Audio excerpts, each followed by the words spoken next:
क्या आपने कभी महसूस किया है कि आपका दिमाग ही आपका सबसे बड़ा दुश्मन बन गया है? हर छोटी बात पर ओवरथिंकिंग, हर नए काम से पहले डर और हर रात वो बेचैन करने वाले क्या होगा अगर वाले विचार। अब जरा सोचिए, अगर आप अपने दिमाग को ही फिर से रिवायर कर पाएं ताकि वही दिमाग जो आज आपको एंग्शियस करता है कल आपकी सबसे बड़ी ताकत बन जाए। यही सिखाती है ये अद्भुत किताब रिवायर योर एंग्शियस ब्रेन, लिखी गई है निक ट्रेंटन द्वारा। इस किताब में बताया गया है कि कैसे हम अपने एंग्शियस माइंड को समझकर उसे कंट्रोल में लेकर एक काल्म और कॉन्फिडेंट जिंदगी बना सकते हैं। क्या आपने कभी सोचा है कि हमारा एंग्जाइटी साइकिल शुरू ही कैसे होता है? क्यों कभी कभी हम बिना वजह परेशान हो जाते हैं?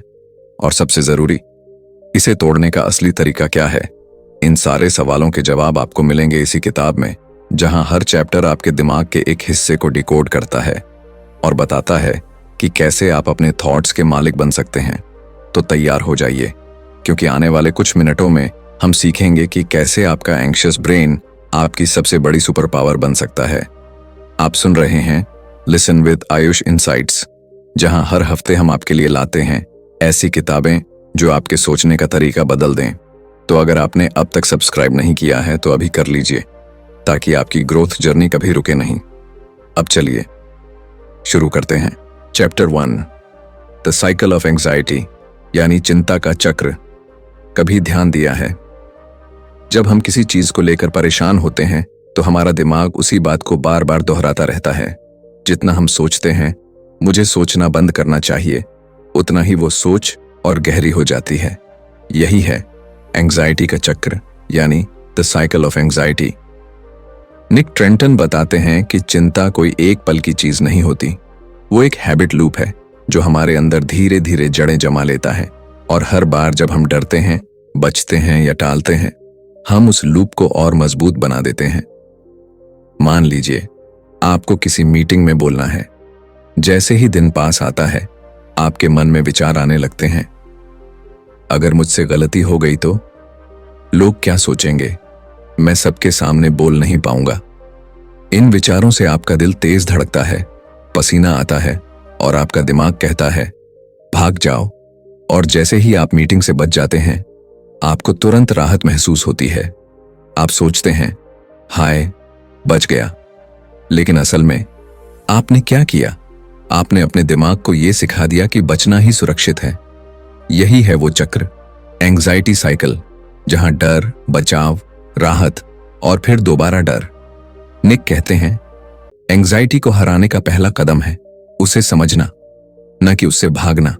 जब आप ऑब्जर्व करते हैं कि आपका मन किस वजह से डर बना रहा है तो आप धीरे धीरे उस लूप से बाहर निकलना शुरू करते हैं। अब सवाल यह है, क्या आप अपने दिमाग की हर उस ट्रिगर को पहचानते हैं जो आपकी एंग्जाइटी को चालू कर देता है? क्योंकि जब तक हम अपने थॉट पैटर्न्स को नहीं समझते हम उन्हें कंट्रोल नहीं कर सकते। निक ट्रेंटन कहते हैं एंग्जाइटी एक सिग्नल है, सेंटेंस नहीं। मतलब चिंता एक इशारा देती है कि कुछ ऐसा है जिसे आपको समझने की जरूरत है, लेकिन इसका मतलब ये नहीं कि आप उसे अपने ऊपर हावी होने दें। तो अगली बार जब एंग्जाइटी महसूस हो तो खुद से ये पूछिए, क्या मैं इससे भाग रहा हूं या इसे समझने की कोशिश कर रहा हूं? और यही फर्क तय करेगा कि आप एंग्जाइटी के गुलाम रहेंगे या उसके मालिक बनेंगे। अब जब आपने समझ लिया कि एंग्जाइटी का चक्र कैसे काम करता है, तो अगला कदम है उस चक्र को तोड़ना। और इसके लिए निक अगले अध्याय में बताते हैं एक पावरफुल तरीका, द एंग्जाइटी हैबिट लूप को अनवाइंड कैसे करें। तो चलिए अगले अध्याय में जानते हैं कैसे हम अपने दिमाग की पुरानी एंग्शियस आदतों को फिर से रिवायर्ड कर सकते हैं। Chapter 2, unwinding the anxiety habit loop, यानी चिंता की आदत का जाल खोलना। क्या आपने कभी गौर किया है कि चिंता सिर्फ एक भावना नहीं बल्कि एक आदत बन जाती है? हम बार बार उन्हीं सिचुएशंस, उन्हीं डर और उन्हीं क्या होगा अगर वाले विचारों में उलझते रहते हैं। निक ट्रेंटन कहते हैं एंग्जाइटी अपने आप में एक हैबिट लूप है और जब तक हम उसे खोलना नहीं सीखते वो हमें बार बार उसी जगह ले आती है। अब सवाल है, यह हैबिट लूप बनता कैसे है? निक इसे बहुत आसान तरीके से समझाते हैं।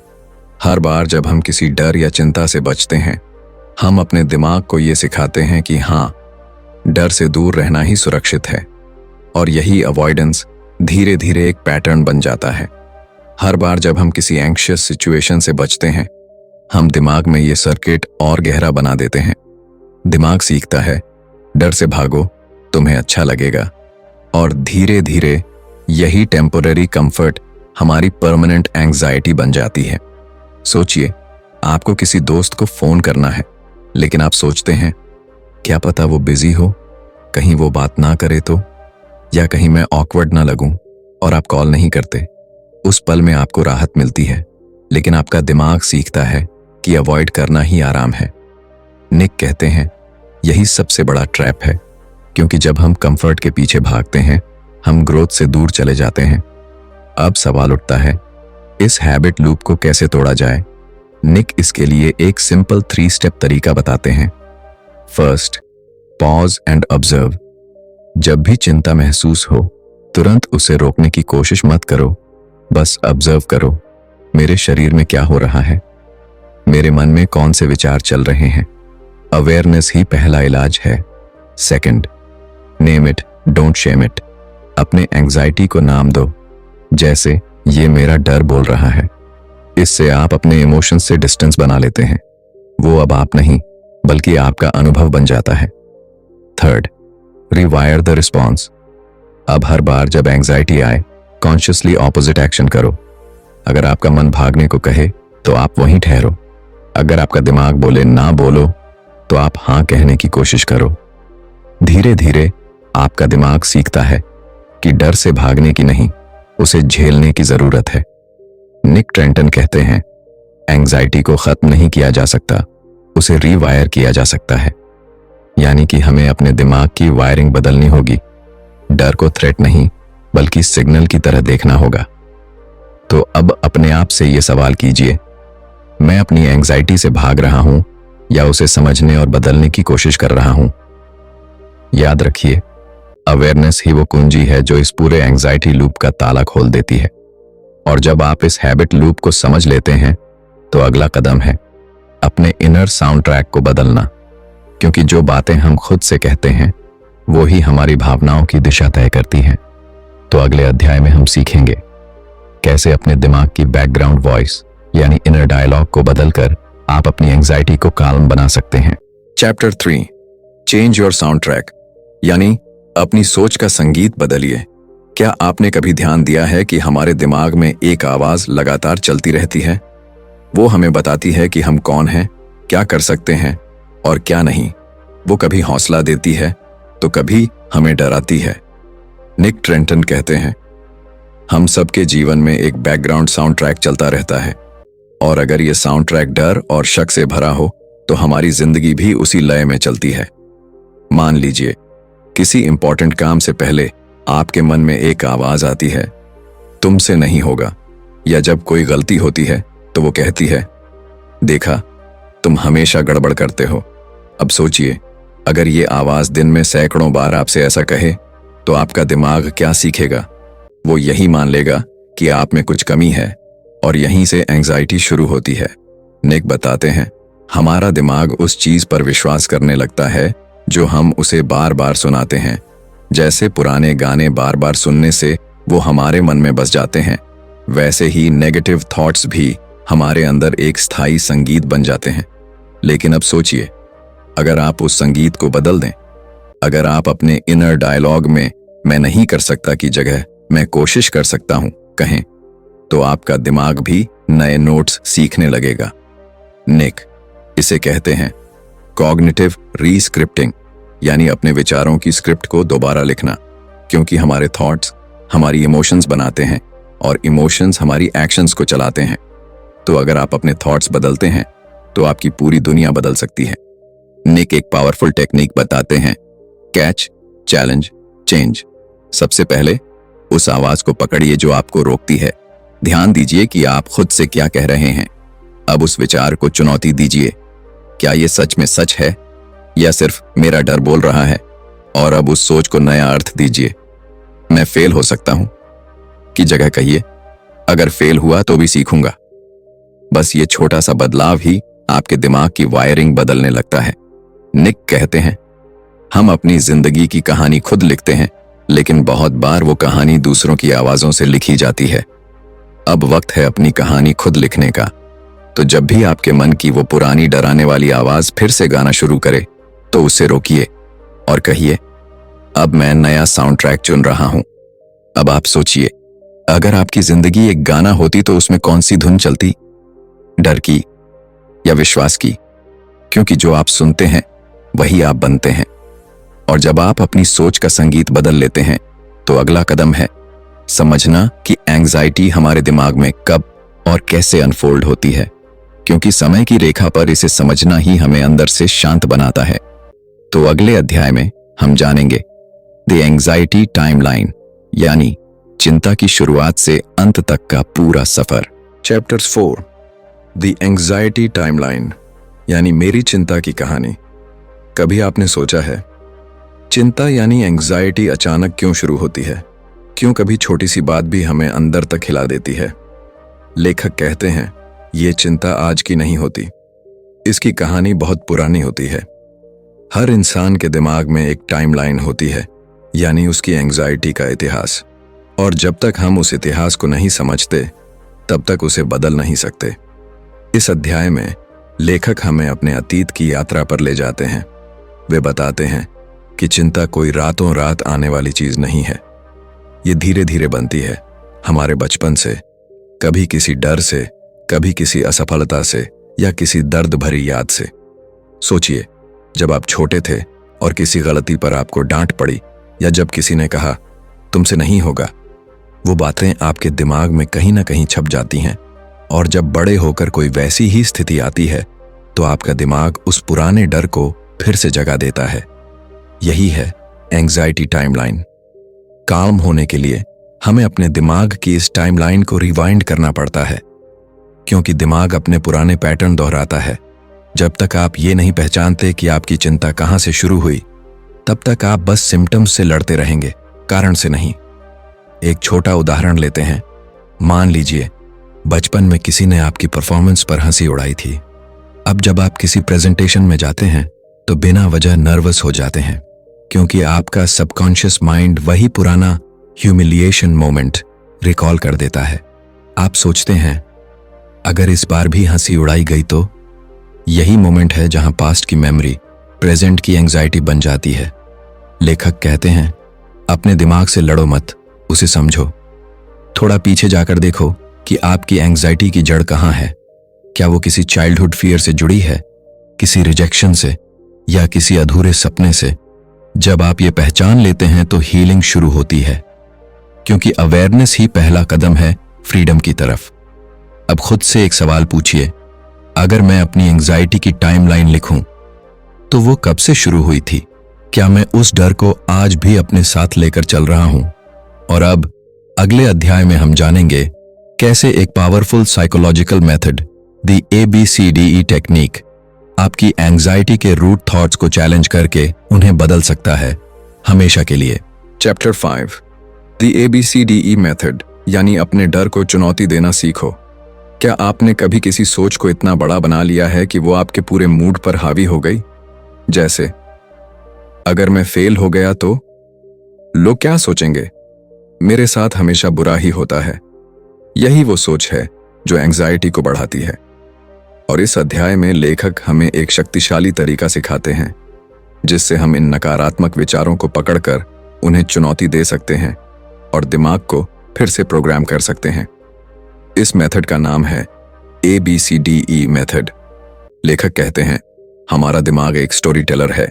वो हर घटना के बाद एक कहानी बनाता है, लेकिन हर बार वो कहानी सच्ची नहीं होती। ABCDE मेथड हमें सिखाता है कि किस तरह हम उस झूठी कहानी को पकड़ें और बदलें। आइए इसे स्टेप बाय स्टेप समझते हैं। A यानी एडवर्सिटी, यानी स्थिति या घटना। सबसे पहले उस घटना को पहचानिए जिसने आपको एंग्शियस किया। जैसे आपने एग्जाम में कम मार्क्स लाए, या ऑफिस में किसी ने हार्श फीडबैक दिया। यानी एंग्जाइटी की शुरुआत कहां से हुई, ये पहचानना जरूरी है। B यानी बिलीफ, यानी आपका विश्वास या इंटरप्रिटेशन। अब देखें कि आपने उस घटना के बारे में क्या सोचा। क्या आपने सोचा मैं बेकार हूं या मैं कभी सफल नहीं हो पाऊंगा। ये बिलीफ ही असली ट्रिगर है, क्योंकि वही आपकी भावना तय करता है। सी यानी कॉन्सिक्वेंस, यानी उस सोच का असर। जब आप वो नकारात्मक विश्वास दोहराते हैं तो आपका शरीर और मन दोनों रिएक्ट करते हैं। दिल तेजी से धड़कता है, पसीना आने लगता है और आपका आत्मविश्वास गिर जाता है। यानी आपके विचार, आपकी भावना, आपका व्यवहार बन जाते हैं। डी यानी डिस्प्यूट, यानी उस सोच को चुनौती दो। अब सबसे जरूरी कदम, अपने बिलीफ को चुनौती दो। खुद से पूछो, क्या यह सच है? क्या हमेशा ऐसा ही होता है? क्या मैंने पहले कभी किसी मुश्किल को पार नहीं किया? जब आप इन सवालों के जवाब ईमानदारी से देते हैं तो दिमाग को महसूस होता है कि डर का आधार कमजोर है। धीरे धीरे एंग्जाइटी अपनी पकड़ छोड़ने लगती है। ई यानी इफेक्ट, यानी नया असर या नतीजा। जब आप पुरानी सोच को चुनौती देकर नई सोच अपनाते हैं तो आपकी भावनाएं बदल जाती हैं। अब आप खुद से कहते हैं, गलतियां होती हैं लेकिन मैं सीख सकता हूं। एक फीडबैक मेरी पहचान नहीं है, मैं कैपेबल हूं। और यही नई सोच आपको काल्म और कॉन्फिडेंट बनाती है। लेखक कहते हैं, ABCDE मेथड कोई जादू नहीं, ये एक मेंटल मसल है। जितना इसे रोज इस्तेमाल करेंगे उतना आपका दिमाग नकारात्मक पैटर्न से बाहर आना सीखेगा। एक बार कोशिश करिए, आज जब भी कोई एंग्शियस थॉट आए तो उस पर ABCDE मेथड लगाइए। आप देखेंगे कि धीरे धीरे आपका दिमाग हर चिंता को एक प्रॉब्लम नहीं, एक पैटर्न की तरह समझने लगेगा। अब सोचिए, आपके दिमाग में कौन सा बिलीफ है जो सबसे ज्यादा चिंता पैदा करता है? क्या आप आज उसे चैलेंज करने की हिम्मत करेंगे? और अगले अध्याय में हम सीखेंगे कि एंग्जाइटी से जुड़ी सबसे कॉमन गलतफहमी को कैसे संभालें, यानी मैनेजिंग एक्सपेक्टेशंस, जहां हम समझेंगे कि कैसे हमारी अपनी उम्मीदें ही कभी-कभी चिंता का सबसे बड़ा कारण बनती हैं। चैप्टर 6 मैनेजिंग एक्सपेक्टेशंस, यानी उम्मीदों का बोझ हल्का करना सीखो। कभी आपने महसूस किया है, कभी कभी हमारी सबसे बड़ी चिंता हमारे हालात से नहीं बल्कि हमारी उम्मीदों से पैदा होती है। हम चाहते हैं कि सब कुछ परफेक्ट हो, हमारी जॉब, हमारे रिश्ते, हमारे डिसीजंस, और जब हकीकत हमारी उम्मीदों से अलग निकलती है तो अंदर से टूटन महसूस होती है। लेखक कहते हैं, एंग्जाइटी अक्सर तब पैदा होती है जब रियलिटी और एक्सपेक्टेशन के बीच गैप बढ़ जाता है। और इस अध्याय में वे सिखाते हैं कि कैसे उस गैप को शांत दिमाग से मैनेज किया जाए। सबसे पहले एक सच्चाई समझिए, एक्सपेक्टेशन खुद में बुरी चीज नहीं है। वो हमें मोटिव देती है, डायरेक्शन देती है। लेकिन जब हम उन्हें रिजिड बना लेते हैं, यानी ऐसा ही होना चाहिए, मुझे ही परफेक्ट होना है, तब वो बोझ बन जाती है। उदाहरण के लिए, अगर आपने ठान लिया कि मुझे हर प्रोजेक्ट में 100% देना ही है, तो जरा सी गलती पर भी गिल्ट, वरी और ओवरथिंकिंग शुरू हो जाएगी। यानी एक्सपेक्टेशन अगर फ्लेक्सिबल ना हो तो वो एंग्जाइटी का फ्यूल बन जाती है। लेखक कहते हैं, अपनी उम्मीदों को 3 सिंपल स्टेप्स में संभालिए। स्टेप 1 रियलिटी एक्सेप्ट करना। हर स्थिति हमारी कंट्रोल में नहीं होती। हम कोशिश कर सकते हैं, लेकिन आउटकम हमेशा प्रिडिक्टेबल नहीं होता। जब आप ये स्वीकार कर लेते हैं तो दिमाग का प्रेशर कम हो जाता है। एक्सेप्टेंस का मतलब हार मानना नहीं, बल्कि खुद को सच्चाई से जोड़ना है। स्टेप 2 शुड को कुड से रिप्लेस करना। हम अक्सर कहते हैं, मुझे ऐसा करना चाहिए था या मुझे वैसा नहीं करना चाहिए था। ये शुड शब्द गिल्ट और एंग्जाइटी बढ़ाता है। इसे कुड से बदलिए, जैसे मैं ऐसा कर सकता था लेकिन अब मैं बेहतर सीख सकता हूं। एक छोटा शब्द बदलता है लेकिन असर बहुत बड़ा होता है। स्टेप 3 फ्लेक्सिबल गोल्स बनाना। हर प्लान को थोड़ा खुला छोड़िए, ताकि अगर चीजें वैसी ना हो जैसी आपने सोची थीं तो भी आपका मन हिले नहीं। जैसे, मैं अपनी पूरी कोशिश करूंगा और जो होगा उसे सीख की तरह लूंगा। ऐसा सोचने से आप अपने दिमाग को फेलियर नहीं, ग्रोथ के लिए तैयार करते हैं। लेखक कहते हैं, जब आप एक्सपेक्टेशंस को सॉफ्ट बनाना सीख लेते हैं तो एंग्जाइटी खुद ही कम हो जाती है, क्योंकि अब आप कंट्रोल खोने से डरते नहीं, आप उसे एक्सेप्ट और अडेप्ट करना सीख जाते हैं। एक पल रुकिए और सोचिए, आपकी कौन सी उम्मीद आज आपको सबसे ज्यादा थका रही है? क्या उसे थोड़ा हल्का नहीं किया जा सकता? क्या आप खुद से थोड़ी दया नहीं बरत सकते? और अगले अध्याय में हम जानेंगे कि कैसे हमारा दिमाग कभी हमारी मदद करता है और कभी हमें ही नुकसान पहुंचाता है, जहां हम सीखेंगे कि हमारा दिमाग कैसे हमें गलत सोच में फंसा देता है और उससे निकलने का तरीका क्या है। Chapter 7 cognitive distortions and the triple column technique, यानी जब दिमाग खुद को धोखा देता है। कभी आपने नोटिस किया है, जब कुछ गलत होता है तो हमारा दिमाग तुरंत एक कहानी बना देता है। सब मेरी गलती है, मुझसे कभी कुछ सही नहीं होता, शायद मैं दूसरों जितना अच्छा नहीं हूं। लेखक कहते हैं इन्हें कहते हैं कॉग्निटिव डिस्टॉर्शंस, यानी सोचने के तरीके में ऐसे झूठे पैटर्न जो हमें सच्चाई से दूर कर देते हैं। दिमाग हमें बचाने की कोशिश करता है, पर कई बार वही हमें फंसा देता है। ओवरथिंकिंग, गिल्ट, फियर, कंपैरिजन में। इस अध्याय में कैल न्यूपोर्ट नहीं बल्कि इस किताब के लेखक बताते हैं कि अगर हम अपनी सोच के इन झूठे पैटर्न को पहचान लें तो एंग्जाइटी की जड़ को समझना आसान हो जाता है। आइए समझते हैं कि कॉग्निटिव डिस्टॉर्शंस क्या होते हैं और फिर जानेंगे कि ट्रिपल कॉलम टेक्निक से इन्हें कैसे ठीक किया जा सकता है। कॉमन कॉग्निटिव डिस्टॉर्शंस यानी सोच की गलतियां। ऑल और नथिंग थिंकिंग, या तो सब कुछ या कुछ नहीं। अगर एक चीज गलत हुई तो हम सोचते हैं कि पूरा काम बेकार है। जैसे अगर मैं परफेक्ट नहीं हूं तो मैं फेलियर हूं। लेकिन सच्चाई यह है कि परफेक्शन एक इल्यूजन है। ग्रोथ छोटे छोटे इम्परफेक्ट कदमों से ही होती है। ओवर जनरलाइजेशन, हमेशा मेरे साथ ऐसा ही होता है। एक बार असफल होने पर हम मान लेते हैं कि ऐसा हमेशा होगा। ये सोच पास्ट की गलती को फ्यूचर में ड्रैग कर देती है। माइंड रीडिंग, मुझे पता है लोग मेरे बारे में क्या सोच रहे हैं। बिना किसी प्रूफ के हम दूसरों के मन पढ़ने लगते हैं और फिर खुद को अननेसेसरीली स्ट्रेस में डालते हैं। कैटास्ट्रोफाइजिंग, कुछ बहुत बुरा होने वाला है, छोटी बात को बहुत बड़ा बना देना। जैसे अगर मैंने गलती की तो सब खत्म। ये सोच दिमाग को खतरे के मोड़ में रखती है। डिस्क्वालिफाइंग द पॉजिटिव, अच्छा हुआ पर वो मेरी वजह से नहीं।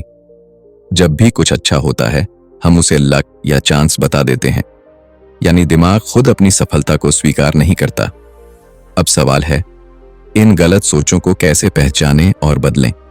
यहीं आता है लेखक का powerful tool, the triple column technique. Step 1, पहचानिए यानी आइडेंटिफाई द थॉट। सबसे पहले वो नेगेटिव थॉट लिखिए जो आपको परेशान कर रहा है, जैसे मैं दूसरों जितना कैपेबल नहीं हूं। स्टेप 2, लेबल कीजिए यानी नेम द डिस्टॉर्शन। अब सोचिए ये किस डिस्टॉर्शन में आता है। क्या ये कंपैरिजन थिंकिंग है या ओवर जनरलाइजेशन? जब आप उसे नाम देते हैं तो वो थॉट का जादू टूटने लगता है। स्टेप 3, चैलेंज कीजिए यानी रैशनल रिस्पॉन्स। अब अपने दिमाग से कामली बात करिए, क्या मेरे पास इस सोच का कोई ठोस सबूत है? क्या मैं पहले कभी सफल नहीं हुआ? क्या किसी ने सच में ऐसा कहा है या ये सिर्फ मेरा अंदाजा है? इन सवालों के जवाब लिखिए और धीरे धीरे आप देखेंगे कि वो थॉट पहले जितना डरावना था अब उतना नहीं रहा। लेखक कहते हैं ट्रिपल कॉलम टेक्निक दिमाग को एक मिरर दिखाती है, जहां आप खुद को और अपनी सोच को साफ साफ देख पाते हैं। और जब सच सामने आता है तो झूठी एंग्जाइटी की दीवार गिरने लगती है। अब खुद से पूछिए, कौन सा नेगेटिव पैटर्न आपके दिमाग में सबसे ज्यादा रिपीट होता है? क्या आप आज उसे कागज पर उतारकर चैलेंज कर सकते हैं? याद रखिए, अवेयरनेस ही हीलिंग की शुरुआत है। और अगले अध्याय में हम सीखेंगे रियलिटी टेस्टिंग, जहां हम समझेंगे कि किस तरह सच्चाई को परखना हमारी एंग्जाइटी को आधा कर सकता है। क्योंकि कई बार डर सिर्फ परसेप्शन होता है, हकीकत नहीं। चैप्टर 8, रियलिटी टेस्टिंग यानी डर को हकीकत की नजर से देखना सीखो। कभी कभी हमारा दिमाग ऐसा व्यवहार करता है जैसे वो एक ड्रामा डायरेक्टर हो।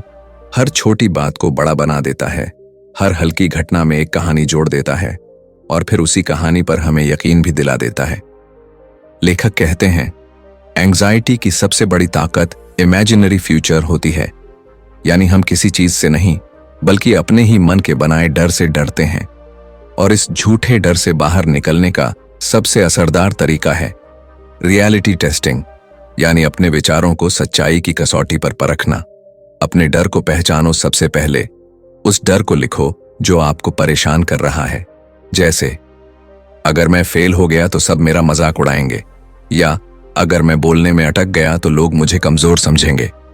अब पॉज लीजिए और खुद से पूछिए, क्या यह डर किसी वास्तविक प्रमाण पर आधारित है या सिर्फ इमेजिनेशन पर? अब सबूत ढूंढो। रियलिटी टेस्टिंग का मतलब है फीलिंग्स से नहीं, फैक्ट्स से बात करना। जैसे क्या सच में हर बार फेल होने पर सबने मेरा मजाक उड़ाया था, या क्या पहले भी मैंने मुश्किल हालात संभाले हैं? जब आप अपने डर का डेटा कलेक्ट करते हैं तो दिमाग खुद समझने लगता है, शायद ये डर इतना बड़ा नहीं था जितना मैं सोच रहा था। अब किसी भरोसेमंद व्यक्ति से बात करो। लेखक कहते हैं, कई बार हमारा दिमाग अपनी ही बनाई दुनिया में बंद हो जाता है। ऐसे में किसी भरोसेमंद व्यक्ति जैसे दोस्त, परिवार या थेरेपिस्ट से बात करना आपके सोचने के दायरे को बढ़ा देता है, क्योंकि जब दूसरा इंसान वही स्थिति बाहर से देखता है तो वो रियलिटी को ज्यादा साफ पहचान पाता है। कई बार वही छोटी सी बात हमारी सोच को रीसेट कर देती है। अब वर्स्ट केस सिनेरियो को एक्सेप्ट करना। हाँ, सुनने में अजीब लगेगा, लेकिन जब आप किसी डर की वर्स्ट स्थिति को स्वीकार कर लेते हैं तो उसका प्रभाव कम हो जाता है। जैसे, हाँ, अगर मैं फेल भी हुआ तो मैं दोबारा कोशिश कर सकता हूं। यह सिंपल एक्सेप्टेंस दिमाग में काम पैदा करती है। रियलिटी टेस्टिंग हमें सिखाता है, डर को भाग कर नहीं, देख कर हराया जाता है, क्योंकि जब आप उसे सीधा फेस करते हैं तो वो अपने आप छोटा हो जाता है। एक बार सोचिए, कितनी बार आपने किसी बात से डर कर स्ट्रेस लिया और बाद में पाया कि वो वैसी बड़ी बात थी ही नहीं। यही है एंग्जाइटी की चाल। वो कल्पना को सच्चाई का रूप दे देती है और रियलिटी टेस्टिंग उस इल्यूजन को तोड़ देती है। लेखक कहते हैं, दिमाग को ट्रेन कीजिए कि वो पॉसिबिलिटी और प्रोबेबिलिटी में फर्क समझे। हर डर संभव है, पर हर डर संभावित नहीं होता, और जब ये फर्क समझ आता है तो आपका मन हल्का हो जाता है। अब खुद से पूछिए, आज कौन सा डर है जो आपकी सोच पर हावी है? क्या आपने कभी उसे फैक्ट्स की नजर से देखा है? क्योंकि शायद सच्चाई उतनी डरावनी नहीं जितनी आपकी कल्पना है। और अब अगले अध्याय में हम सीखेंगे कैसे द बैटमैन इफेक्ट अपनाकर हम अपने दिमाग को डर की बजाय कॉन्फिडेंस मोड में डाल सकते हैं, यानी खुद को एक नए नजरिए से देखना, और वही नजरिया एंग्जाइटी से निकलने का रास्ता बनता है। चैप्टर 9, द बैटमैन इफेक्ट, यानी खुद से एक कदम पीछे हटना सीखो। कभी आपने गौर किया है कि जब आप किसी और को सलाह देते हैं तो सब कुछ कितना साफ साफ समझ आता है, लेकिन जब बात अपनी जिंदगी की होती है तो वही दिमाग उलझ जाता है, सोच नहीं पाता कि क्या सही है क्या गलत। यही है हमारे दिमाग की एक दिलचस्प चाल। जब हम खुद में फंस जाते हैं तो क्लैरिटी खो देते हैं, और इसी जाल से बाहर निकलने का तरीका बताता है ये चैप्टर, जिसे लेखक ने नाम दिया है द बैटमैन इफेक्ट। लेखक कहते हैं, जब भी आप किसी मुश्किल में हों तो खुद को एक ऑब्जर्वर की तरह इमेजिन करें, जैसे आप खुद नहीं बल्कि कोई बैटमैन है जो बाहर से आपको देख रहा है। यानी अपने इमोशन में डूबने की बजाय थोड़ा दूर हटकर उन्हें ऑब्जर्व करना सीखिए। जैसे मान लीजिए आप किसी प्रेजेंटेशन को लेकर बहुत एंग्शियस हैं, तो खुद से ऐसे मत कहिए, मैं डर रहा हूं, मैं गड़बड़ कर दूंगा, बल्कि कहिए, वो व्यक्ति जिसे ये प्रेजेंटेशन देनी है वो थोड़ा नर्वस है और वो काल्मली सांस लेकर खुद को संभाल सकता है। यह सिंपल शिफ्ट आपके दिमाग को इमोशनल से लॉजिकल मोड में ले आता है, और यही बैटमैन इफेक्ट का जादू है। लेखक बताते हैं कि जब आप खुद को तीसरे व्यक्ति के नजरिए से देखने लगते हैं तो आपकी एंग्जाइटी कम होती है, क्योंकि अब आपका दिमाग समस्या में नहीं समाधान में काम करता है। यह टेक्निक बच्चों पर भी काम करती है। एक एक्सपेरिमेंट में बच्चों से कहा गया, क्या तुम सुपर हीरो बनकर यह काम कर सकते हो? और नतीजा, वो बच्चे जो खुद को बैटमैन या एल्सा मानकर टास्क करते थे, उनकी परफॉर्मेंस और पेशेंस दोनों बढ़ गए। यानी जब आप खुद को एक मजबूत वर्जन के रूप में देखते हैं तो आपका दिमाग उसी एनर्जी में काम करता है। अब सोचिए, अगर आप अपने डर या चिंता को बाहर से देख पाएं तो कैसा लगेगा? शायद आप खुद से कह पाएंगे, हाँ, ये मोमेंट मुश्किल है लेकिन मैं इसे संभाल सकता हूं। तो अगली बार जब चिंता घेरे, बस एक सवाल पूछिए, बैटमैन क्या करता, और देखिए कैसे आपकी पर्सपेक्टिव बदल जाती है।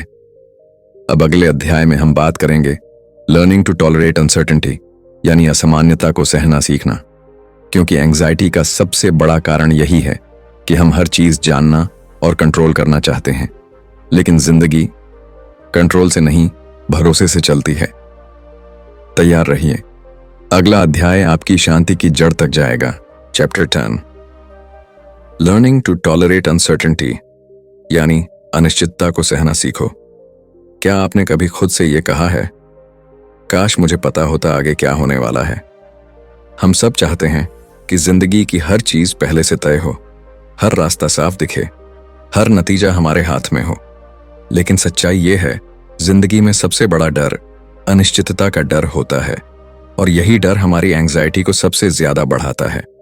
लेखक कहते हैं, एंग्जाइटी और अनसर्टेनिटी एक ही सिक्के के दो पहलू हैं।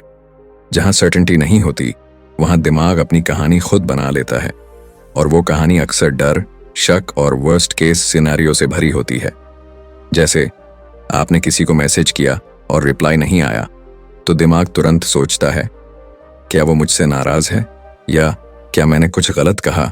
पर असलियत शायद बस इतनी हो कि वो व्यक्ति बिजी था। यानी अनसर्टेनिटी में हमारा दिमाग प्रिडिक्शन मशीन बन जाता है, जो हर खाली जगह डर से भर देता है। इसलिए लेखक कहते हैं, अगर आप एंग्जाइटी कम करना चाहते हैं तो सर्टेनिटी पाने की कोशिश मत कीजिए, बल्कि अनसर्टेनिटी को सहना सीखिए। तो सवाल है, कैसे? स्टेप 1, नॉट नोइंग को एक्सेप्ट करना। जब कोई चीज साफ नहीं दिखती तो खुद से कहिए, हाँ मुझे नहीं पता क्या होगा, लेकिन मैं संभाल लूंगा। ये वाक्य सिंपल है पर बहुत पावरफुल है, क्योंकि ये आपके दिमाग को हेल्पलेस से केपेबल मोड में बदल देता है। स्टेप 2, कंट्रोल और इन्फ्लुएंस का फर्क समझिए। हर स्थिति में दो दायरे होते हैं, एक जिसमें आप कंट्रोल कर सकते हैं और दूसरा जिसमें नहीं। अगर आप उस हिस्से पर एनर्जी लगाएं जिसे आप बदल नहीं सकते, तो थकावट और चिंता बढ़ेगी। लेकिन जब आप उस पर फोकस करते हैं जो आपके कंट्रोल में है, तो दिमाग खुद को सुरक्षित महसूस करता है। स्टेप 3, धीरे धीरे अनसर्टेनिटी को प्रैक्टिस करें। लेखक कहते हैं, अनसर्टेनिटी एक मसल की तरह है, जितना आप उसे एक्सरसाइज करेंगे उतनी मजबूत बनेगी। जैसे कभी कभी बिना प्लान के दिन बिताइए, नए रेस्टोरेंट में कुछ नया ट्राई करें, या किसी डिसीजन में थोड़ा स्पेस छोड़िए। धीरे धीरे आपका दिमाग समझ जाएगा कि अनिश्चितता भी सुरक्षित हो सकती है। अब खुद से पूछिए, क्या आपकी एंग्जाइटी वाकई किसी डर से है, या सिर्फ इसलिए क्योंकि आपको पता नहीं होना पसंद नहीं? कभी कभी पता नहीं होना ही जिंदगी का सबसे सुकून भरा जवाब होता है। और अगले अध्याय में हम जानेंगे एक्सटर्नलाइजेशन के बारे में, यानी अपनी एंग्जाइटी को अपने से अलग करना। क्योंकि जब आप अपने डर को बाहर रखकर देखते हैं, तो उसे समझना और संभालना आसान हो जाता है। तैयार रहिए, अगले अध्याय में हम सीखेंगे कि कैसे अपनी चिंता से दोस्ती की जा सकती है, दुश्मनी नहीं। चैप्टर 11, एक्सटर्नलाइजेशन, यानी अपनी चिंता को अपने से अलग देखना। क्या आपने कभी महसूस किया है कि जब चिंता बढ़ती है तो ऐसा लगता है जैसे वो आप ही हैं, जैसे एंग्जाइटी आपकी पर्सनालिटी का हिस्सा बन गई हो? मैं बहुत एंग्शियस इंसान हूं, मैं हमेशा ज्यादा सोचता हूं। ऐसे वाक्य हम रोज कहते हैं, लेकिन लेखक निक ट्रेंटन कहते हैं, एंग्जाइटी आप नहीं हैं, एंग्जाइटी सिर्फ एक अनुभव है। और इस अध्याय में वो हमें सिखाते हैं कैसे इस अनुभव को अपने से अलग करके देखा जाए। यही है एक्सटर्नलाइजेशन, यानी अपने डर, अपनी चिंता को बाहर रखकर देखना। सोचिए, अगर आपके पास कोई मित्र हो जो हर वक्त आपको डराने की कोशिश करे, क्या होगा अगर ये बिगड़ गया? क्या होगा अगर लोग आपको जज करें? तो आप क्या करेंगे? शायद मुस्कुराकर कहेंगे, भाई थोड़ा शांत हो जाओ। पर जब यही आवाज आपके दिमाग के अंदर होती है, तो आप उसे सच्चाई मान लेते हैं। एक्सटर्नलाइजेशन का मतलब है उस आवाज को पहचानना और कहना, ये मेरी सोच नहीं है, ये मेरी एंग्जाइटी की आवाज है। एंग्जाइटी को एक कैरेक्टर दीजिए। लेखक सुझाव देते हैं कि अपनी एंग्जाइटी को एक नाम दें, जैसे चिंता मामा या डरू दोस्त। ये सुनने में हल्का लगता है, पर यह टेक्निक आपको अंदर से डिस्टेंस देती है। अब जब भी एंग्जाइटी उठे, आप कह सकते हैं, अरे चिंता मामा फिर से आ गए। इससे आप खुद और अपनी चिंता के बीच एक मानसिक दीवार बना लेते हैं। एंग्जाइटी की बातों को ऑब्जर्व करें। जब दिमाग डर की बातें करने लगे, क्या होगा अगर मैं फेल हो गया, तो तुरंत खुद से पूछिए, क्या ये मैं बोल रहा हूं या मेरी एंग्जाइटी? इस सवाल से ही क्लैरिटी आती है। आपको एहसास होता है कि आपकी सोच और आपकी चिंता अलग अलग हैं। एक्सटर्नलाइजेशन आपको पावर देता है। जब आप चिंता को बाहर रख कर देखते हैं, तो आप उसे ऑब्जर्व करते हैं, रिएक्ट नहीं। अब आप एंग्जाइटी के मालिक हैं। वो आपकी जिंदगी की ड्राइवर सीट पर नहीं बैठी। आप उसे सुन सकते हैं, लेकिन स्टीयरिंग आपके हाथ में है। जैसे एक फिल्म में नेगेटिव कैरेक्टर को देखकर आप जानते हैं कि वो विलन है, पर वो रियल नहीं। वैसे ही अपनी एंग्जाइटी को देखिए। वो आएगी, बोलेगी, पर अब आपके पास रिमोट कंट्रोल है। अब खुद से पूछिए, क्या आप अपनी एंग्जाइटी से भाग रहे हैं या उसे देखकर समझना सीख रहे हैं? क्योंकि समझना ही असली नियंत्रण है। अगले अध्याय में हम एक और शक्तिशाली कंसेप्ट जानेंगे, माइंड मैपिंग, जहां हम सीखेंगे कैसे अपने दिमाग की जटिल सोच को एक साफ नक्शे में बदला जा सकता है, ताकि डर और कंफ्यूजन की जगह क्लैरिटी और काल्मनेस आ सके। तैयार हो जाइए, क्योंकि अब हम अपने एंग्शियस ब्रेन को ऑर्गेनाइज्ड करना सीखेंगे। चैप्टर 12, माइंड मैपिंग, यानी अपने दिमाग के नक्शे को समझना। क्या आपने कभी ऐसा महसूस किया है कि आपके दिमाग में इतनी सारी बातें चल रही हैं कि आप खुद नहीं समझ पा रहे कि कहां से शुरू करें? कभी कभी चिंता यानी एंग्जाइटी की सबसे बड़ी वजह कोई घटना नहीं होती, बल्कि विचारों का बोझ होता है। निक ट्रेंटन कहते हैं, अगर आप अपने विचारों को देखना सीख लें, तो आप उन्हें नियंत्रित भी कर सकते हैं, और यही करने में मदद करता है माइंड मैपिंग। माइंड मैपिंग क्या है? माइंड मैपिंग एक सरल लेकिन जादुई तरीका है, जहां आप अपने दिमाग के सारे उलझे हुए विचारों को कागज पर एक नक्शे की तरह उतारते हैं। इसका मतलब है, जो बातें आपके दिमाग में बार बार घूमती हैं, जिनकी वजह से आप परेशान रहते हैं, उन्हें बाहर निकालकर एक पैटर्न में देखना। जब आप ऐसा करते हैं, तो अचानक वो बड़ी सी एंग्जाइटी छोटी लगने लगती है, क्योंकि अब वो आपके दिमाग के अंदर नहीं, बल्कि आपके सामने कागज पर है। सबसे पहले आप एक मुख्य विचार यानी सेंट्रल आइडिया लिखिए। सबसे पहले कागज के बीच में एक गोला बनाइए और उसमें लिखिए वो चीज जो आपको सबसे ज्यादा परेशान कर रही है। उदाहरण के लिए, मुझे अपने भविष्य को लेकर डर लग रहा है। अब यही आपका मुख्य विषय है।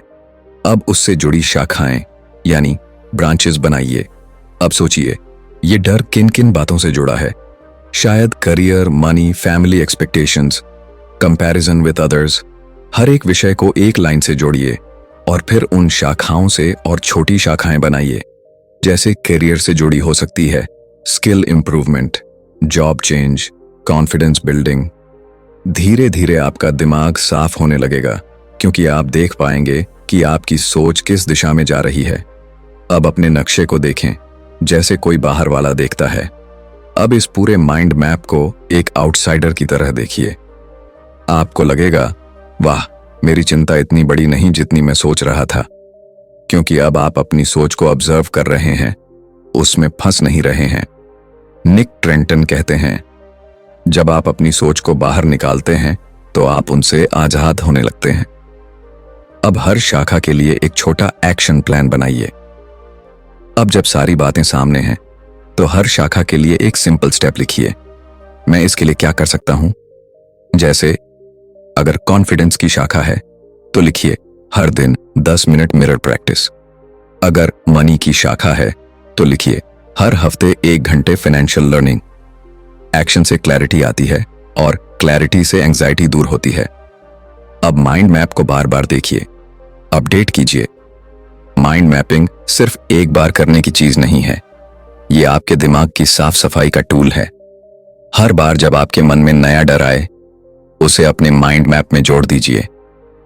धीरे धीरे आपको एहसास होगा, आपका दिमाग अब डर का घर नहीं, बल्कि सॉल्यूशंस का स्टूडियो बन गया है। माइंड मैपिंग सिखाता है कि चिंता को मिटाने के लिए आपको अपने विचारों से भागना नहीं, उन्हें समझना और ऑर्गेनाइज करना है। जब आप अपने विचारों का नक्शा बनाते हैं तो आप अपने मन के कैओस को क्लैरिटी में बदल देते हैं। अगले अध्याय में हम एक और गहरी बात सीखेंगे कि सही फैसले लेना कैसे हमारी चिंता को कम कर सकता है, क्योंकि ज्यादातर डर वहीं से पैदा होता है जहां हम अनिश्चितता में फंस जाते हैं। तैयार रहिए, अब हम सीखेंगे निर्णय की शक्ति। Chapter 13 better decision making means less anxiety, यानी सही फैसले कम चिंता। कभी गौर किया है, ज्यादातर बार हमारी चिंता किसी घटना से नहीं बल्कि किसी फैसले से शुरू होती है। क्या मैं सही कर रहा हूं? अगर गलत निकला तो? क्या मुझे यह कदम उठाना चाहिए? निक ट्रेंटन कहते हैं, अनिश्चितता ही चिंता की सबसे बड़ी जड़ है।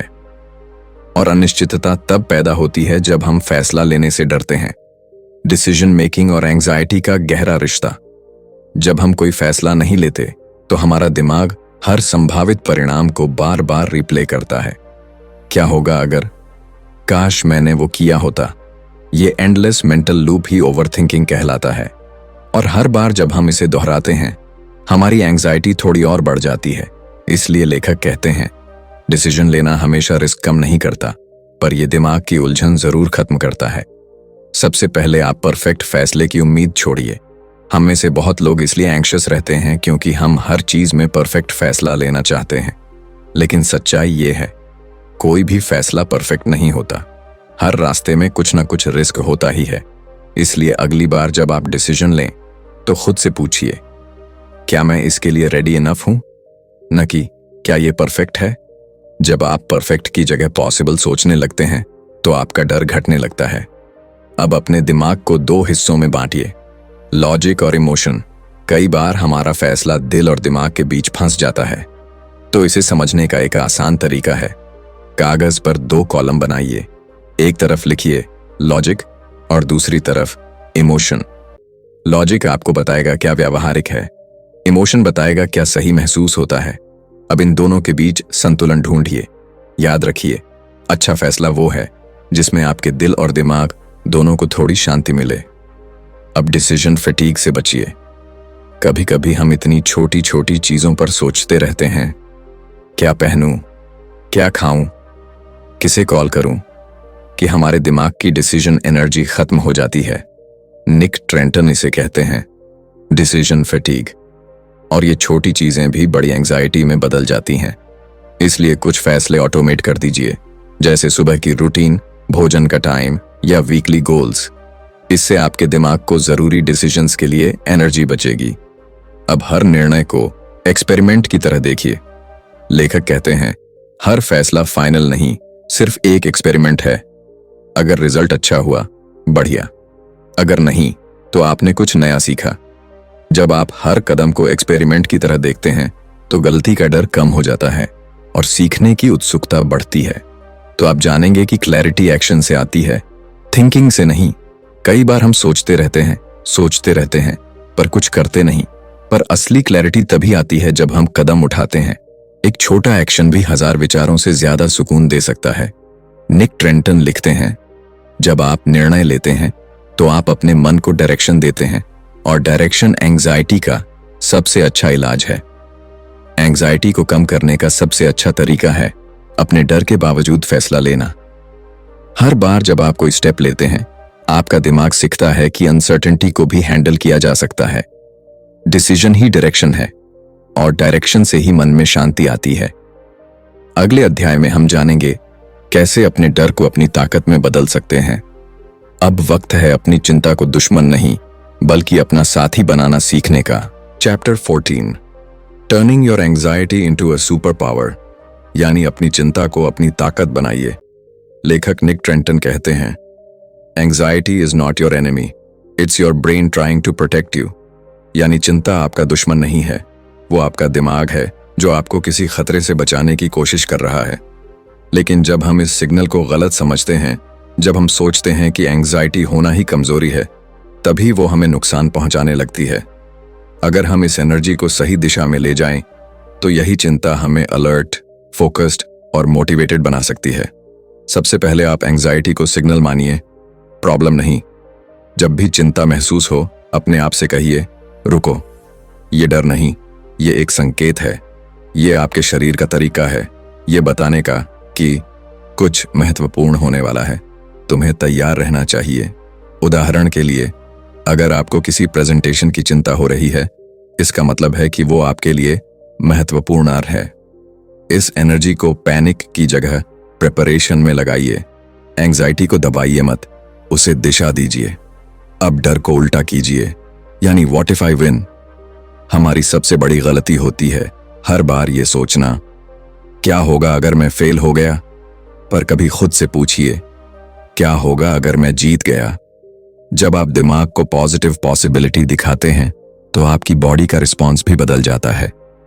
अब वो डर नहीं, उत्साह महसूस करता है। निक ट्रेंटन कहते हैं, fear and excitement are the same energy, it's just the direction that's different. अब एंजाइटी को एक्शन में बदलिए। जब दिमाग में डर की लहर उठे तो उसी वक्त छोटा सा कदम उठाइए। कोई प्लान लिखिए, किसी से बात कीजिए या अगला स्टेप तय कर लीजिए, क्योंकि एक्शन हमेशा एंजाइटी को न्यूट्रल करता है। एनर्जी जो आपको फ्रीज कर रही थी वही अब मूवमेंट में बदल जाती है। चैनल दी एनर्जी। तो एंजाइटी आपको अलर्ट बनाती है, आपकी फोकस पावर बढ़ाती है, आपको डिटेल ओरिएंटेड बनाती है। यही वो गुण हैं जो हर अचीवर में होते हैं। डिफरेंस बस इतना है कि वो लोग डर से भागते नहीं, वो उसे फ्यूल की तरह इस्तेमाल करते हैं। जैसे कोई परफॉर्मर स्टेज पर जाने से पहले नर्वस होता है, लेकिन फिर वही एनर्जी उसे ऑडियंस से कनेक्ट करने में मदद करती है। Prepare, don't panic. जब एंजाइटी आए, खुद से पूछिए, क्या मैं पैनिक करूं या प्रिपेयर। हर बार प्रिपेयर चुनिए, क्योंकि जितनी ज्यादा तैयारी उतनी कम घबराहट। आप अपनी एनर्जी को काम कॉन्फिडेंस में बदल सकते हैं, सिर्फ एक निर्णय से। मैं इससे भागूंगा नहीं, मैं इसे समझूंगा। Accept the edge. Nick Trenton कहते हैं, anxiety gives you an edge, it keeps you sharp. जो लोग एंग्शियस होते हैं वो ज्यादा ऑब्जर्वेंट होते हैं, ज्यादा अवेयर होते हैं और कई बार दूसरों से बेहतर तैयार रहते हैं। तो अब से जब एंजाइटी महसूस हो, कहिए, थैंक यू ब्रेन, मुझे अलर्ट रखने के लिए।